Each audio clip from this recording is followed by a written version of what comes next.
Welcome to our channel. Today we how to log into Google Ads for conversion tracking setup, complete guide step by step clearly.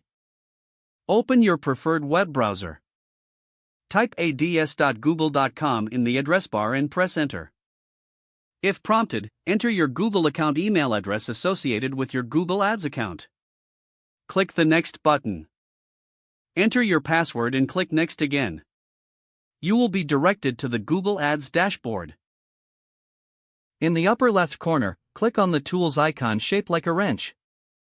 In the drop-down menu, find and click on Conversions under the Measurement section. On the Conversions page, click the blue plus button. Choose the type of conversion you want to track, such as website, app, or phone calls. If you select website, enter the required info. Fill in the conversion name, value, and count settings, as needed. Adjust the conversion windows and attribution model based on your preferences. Click Create and Continue after entering all required fields. Now, you'll be presented with installation options for the conversion tracking tag. Choose between install the tag yourself or email the tag to a developer.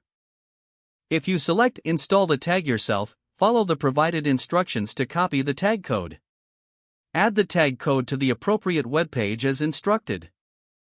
Once you've added the tag, return to the Google Ads interface. Click Done to finalize your conversion setup.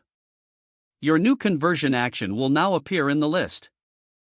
Review the settings to ensure everything is correct. Wait for data to populate as users interact with your ads and website. Monitor the performance of your conversions in the Google Ads dashboard.